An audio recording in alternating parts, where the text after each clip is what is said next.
Hi everyone, today we're diving into our predictions for the upcoming GCSE USA Home and Abroad exam.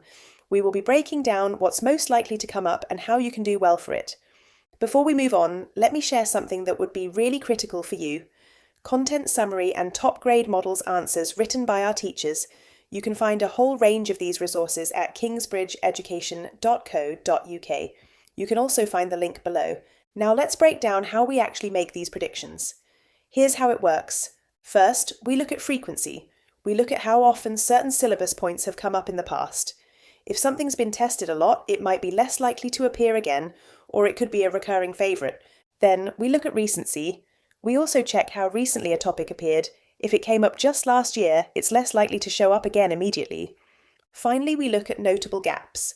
We scan for gaps in key parts of the syllabus that haven't been tested in a while. All three help us build a smart, evidence-based predictions. Now that you know how we build them, let's look at the recent papers because what's just come up is less likely to come up again.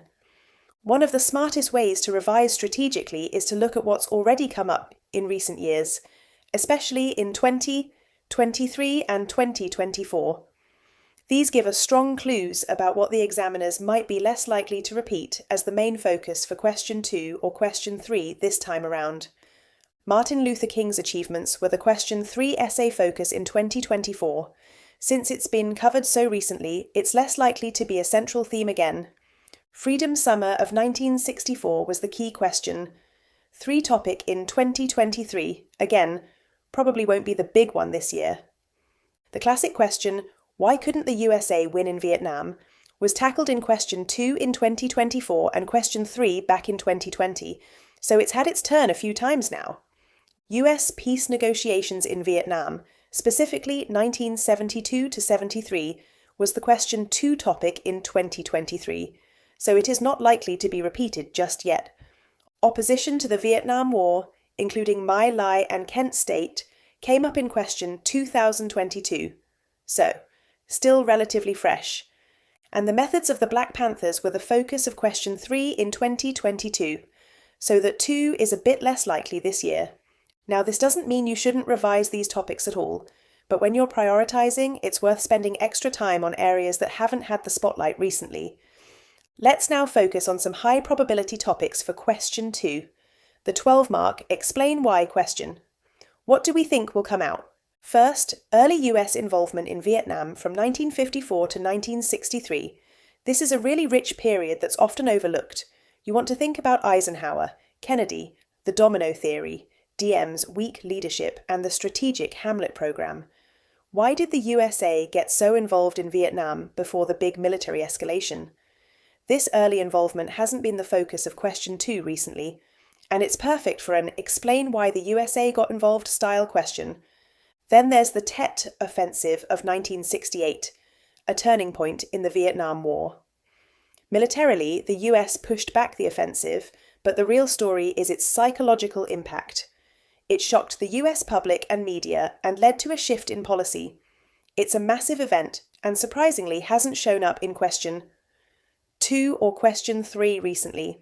And if question 2 switches to civil rights this year, a strong candidate is the Montgomery bus boycott from 1955 to 1956. Why did it succeed? You'll want to cover Rosa Parks, MLK's early leadership, the nonviolent strategy, the economic pressure on the bus system, and the Supreme Court ruling. It's a foundational moment in the civil rights movement that hasn't been tested in a 12-mark question for some time. So if you're revising, these are 3 topics you want to make sure you're solid on. When it comes to question 3, your 16-mark interpretation question, these are some of the strongest contenders we think you should prepare for. First up, education and school desegregation, especially Brown versus Topeka in 1954 and Little Rock in 1957. These events were crucial moments in the fight against segregation, and they lend themselves beautifully to source-based questions. Yet they've been oddly absent from question 3 in recent years. Then we've got the early 1960s protests, the Greensboro sit-ins in 1960, and the Freedom Rides in 1961. These campaigns were bold, highly visible, and directly challenged segregation. They introduced new protest tactics and faced intense violence. They offer amazing opportunities to debate effectiveness. perfect for interpretation work. Again, not recently covered in question 3. Next, we think you should focus on Malcolm X and the rise of Black Power. This contrasts sharply with last year's Martin Luther King focus. With figures like Malcolm X, the Nation of Islam, and Stokely Carmichael, this topic explores why Black Power emerged and what it stood for.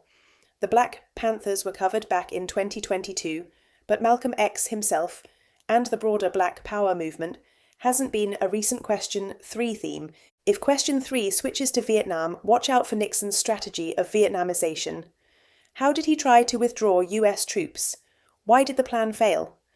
This major policy shift is ideal for interpretation questions and hasn't been tested recently. Also, question 3 switches to Vietnam. We've heard a lot about opposition to the war, but what about support? The idea of the silent majority, the hard hats, and Cold War fears of communism offers an interesting counterpoint. This perspective is fresh and would challenge students to explore less commonly discussed viewpoints. Let's finish with the golden rules, the non-negotiables if you're aiming for top marks in GCSE History. First, cover everything if you can. Predictions are helpful, but don't rely on them alone. Second, know your question types inside out. It's not just what you know, it's how you apply it. And third, study real answers. This is where most students go wrong. They revise the content, but they never see what a top grade answer actually looks like. That's exactly why the resources at Kingsbridge are so valuable. They break down top answers for you. Good luck!